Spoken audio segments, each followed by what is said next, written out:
Hello and welcome to Cork Live TV. Tonight I'm going to interview Hector Heathwood, who owns Undercover. He's a photographer for glamour and fetish photography. So why don't you tell us a little bit about what inspired you to take photographs? Well, way back, I just started it up as a hobby, after the punk thing, and I was married to my first wife at the time, so she bought me my first serious camera and was my first model. But, so yeah, I started out mostly doing documentary type work. Okay. Talked about that earlier, and then I just got into photographing women. Documentary work into glamour and fetish photography? I like photographing women. It's great, I mean, I generally like the company of women. They talk more sense than football, which is a good thing.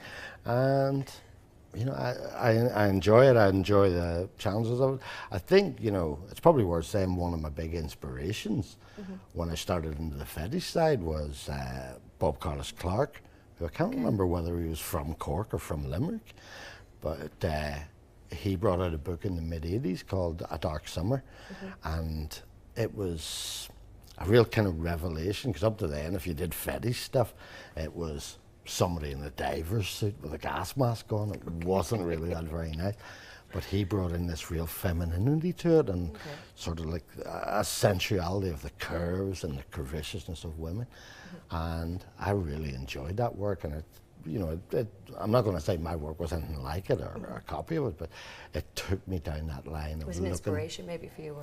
Absolutely inspiring, yeah. But it took me into a way of looking at women, photographically, that then not a lot of people did. I mean, you would often get compared, Bob and me and a few others, to the like of Helmut Newton, but I never really took to Helmut Newton. I didn't think he liked women, you know what I mean?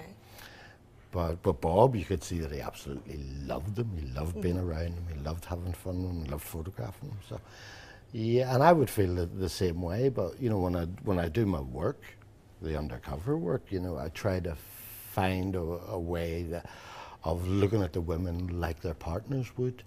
Okay. So, How long have you been doing this? Oh well, I started photographing 30-something years ago. I got my degree in photography, which was quite a rare thing in those days, back in 1991. You teach photography, or used to teach photography in Griffith College? I taught photography there. I wrote a degree in photography and in visual media down there. I mean, I wanted to give something back. A lot of people helped me to become a photographer, so I wanted to give something back, and I did enjoy teaching when I left college. How long were you teaching there for?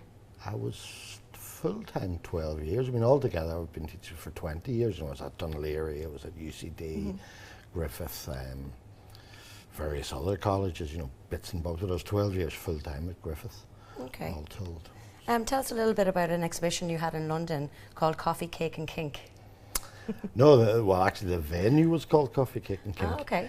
So years ago, I think in 1998, I did the Once exhibition, which was the first. That was in Dublin, was it? Yeah, it was the first show of erotic art in Ireland, I think. So and what year was that in? 1998. 98. The fetish scene wasn't terribly big here, and the sort of the sexual liberation that's happened recently hadn't happened yet either. So. Yeah. But elements of that show then went over. I was showing in Russell Square, London, with the Association of Erotic Artists, which I'm a member of. Okay. And then Coffee, Cake and Kink was a venue that was a coffee shop, but it was for the kink community, so people could come in, feel free to do what they like to do and just enjoy themselves. But downstairs they had a gallery, so I made, I brought when you say do there. what they like to do, what would you be likely to actually walk in to see going on in a cafe? Mostly people drinking coffee. Okay. And eating like delicious cakes. I don't want to advertise, Coffee, Cake and Kink too much, but they're lovely people. Yeah. And they've become firm friends of mine. There would be nights where there would be like different groups would meet. There was an erotic photography group I remember giving a talk to. There was different LGBT type groups were meeting for discussions and stuff at, you know, at night, and the cafe put itself aside to let them have their meetings. And they're very big on polyamorous. Okay. Which is people who have many lovers, many kinds of lovers and stuff. Okay. So not just fetish stuff, like lots of different subjects would have been addressed there and stuff, you know. But then, you know, later on, Coffee, Cake and Kink, I wanted to exhibit there fully, not just elements from a show. So they asked me to make a show specifically for them, and I did, and that one was called Home. That was the second London exhibition, really. So that was quite enjoyable, you know, because I used my own home. I lived in a very small space, so, and I knew the gallery would be small and enclosed, so it was quite good fun. But basically, it was my house with fetish-clad women knocking around it. Fun. It was fantastic. Yeah. So you mentioned a while ago the sexual liberation in Ireland. What kind of changes have you seen over the years that you've been photographing from women coming in to get glamour photography done or different shoots? Well, I think, I mean, that is a growth market here, you know, and there are several, you know, boudoir type photographers working down in Galway, the Boudoir Girls. Yep. And Secret Boudoir up in Dublin. I've tried to avoid the word boudoir because I'm not really a boudoir photographer, but I have to use it for SEOs on social media and stuff. I suppose so people understand what you're talking about when you say glamour, fetish and pin-up kind of shoots. Yes, yeah. But, you know, I think I am seeing more and more people coming, you know, and from very, very broad spectrum. You know, so I think I mentioned earlier on, there's about 5 people with doctorates who are on there. It's not just, you know, people who go out clubbing all the time. It's serious people. Not necessarily performers or models or, you know, but normal people as well, people that are just, you know, I mean, 9 to 5s. Everybody just want to see themselves being a little bit glamorous. Yes, and you know that glamour is something that feeds them, empowers them. I mean, for just about everybody who's come in, there's been a different reaction, and that's a great thing, you know. So, I mean, I work with all ages, all sizes. It doesn't bother me. I mean, my job is to make somebody look good, and if they feel good in themselves, that'll project into the camera at some point. And that's, I mean, you know yourself, that's why I always start with a cup of tea. Yes. So everybody's nice and relaxed, you know, but the conversation that happens in the tea, I think it helps me to get to know the person a little. Okay, so you get to understand a little bit of what they're looking for, or what they might be most comfortable with. Yes, but also, you know, the fact that they're going to be working with a man, a stranger, can be quite daunting, I think, for some people, especially in this country, you know, in Ireland. So the cup of tea relaxes people. They get to know that I'm not going to like sort of leap out from behind the camera and do something very, very weird. You know, I might. Well, you but might. Only if I'm asked to. You know? And that is such a big thing. You know, I need people to trust me because you probably noticed when we're shooting that I'm very quiet. Actually, for such a loudmouth person, I'm very quiet when I shoot because there's a thing that happens for me between who's modelling, the camera and me, and I have to watch, and then when somebody's projecting to me what it is I need to see. So I need to be able to react to that instantly and not be, you know, talking about me all the time. Which is why I'm on TV talking about me, obviously. Tell me a little bit about the process of setting up the shoot and about how you pose the girls and the positions. How did you come across the pin-up positions? I've done several shoots with you, so I'm used to some of the setup of how you'd get us to either have our legs against the wall or like one leg crossed over, you know, crossed at the ankles. And how did you figure out? I think just practice.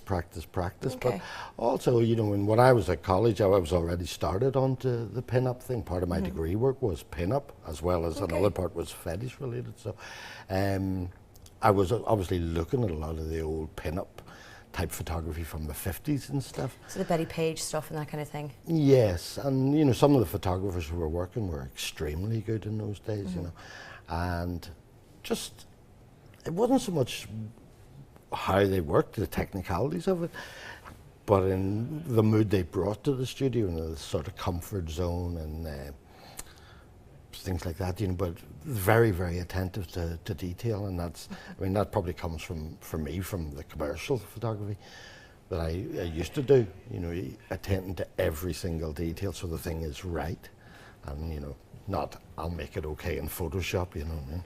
Although sometimes I make it okay in Photoshop as well. So you kind of use a lot of lights and a lot of setup with your shoots? No, I generally only use one light. Okay. I use a lot of reflectors to bounce that light around, you know, so I'm quite sort of economic. It probably comes from the time when I was a poor starving student and could only afford one light, you know. But I like the cleverness of bouncing lights in and the subtlety that brings. And, you know, I mean, lighting for me is something that I see. It happens right in front of me. I don't have to go on to, you know, a YouTube tutorial and have 16 lights flying about the place. Okay. One is plenty, and most really good photographers. So how did you come on? You've got a couple of signature looks that you are very recognisable within your photography. What brought you to them, or did you, as a trial and error, or did you just use them once and decide that it looked good? Or No, there'd be a lot of trial and error, I think. You know, I mean, obviously along the way I've made some pictures that were not ever to be seen by anybody. But, you know, that's where practice comes in. Practice is vital. Okay. Absolutely. So, yeah. So you mentioned earlier that you wrote your thesis on transsexuality back in 1991, which to me is kind of mind-blowing. Because back in 1991, I had no idea what transsexuality was. Neither did and anybody most people else, didn't. handy enough. But that was, it was because I was always working, all my way through college, I was working on my own project, which I just loosely called Sex and Gender. And I made all the college briefs fit into my project. Okay. So the transsexualism one seemed to have a lot to do with, you know, sexual roles, gender roles, you know, and what we're meant to be and what some people are. Okay. Some people are just don't fit any of the models that were there, and I find that incredibly interesting. So that's what I chose to write about, and I did actually photograph it as a documentary project as well. Okay. It took me all over the UK, you know, interviewing, and you know, those interviews became the basis of the thesis that I wrote, you know. Okay. So what advice would you give any women that are thinking about contacting you for a shoot? Go right ahead. And who would it be for? Like, you know, who would you think that who would be the most, I suppose the women that would mostly contact you? I mean, they wouldn't always be, you know, performers or models or... No, I don't think I could actually give you a model of a model, so to speak. It's everybody, you know. I mean, in my facts on the website, it says if you're over 18, and that's all there is to it. I've had, you know, girls of such varying sizes, you know, from little skidders like you up to, you know, voluptuous women, and you know, women right up to the. I've had a good few. I think I mentioned earlier, women getting their pictures done for their 50th birthday. Okay, because you know, they wanted whole to new lease look of good life. on their. Yes, well, being over 50, I know when you need a lease of life occasionally. Thank you very much for joining us, Hector. Okay, thank you. Always lovely to see you. And you too.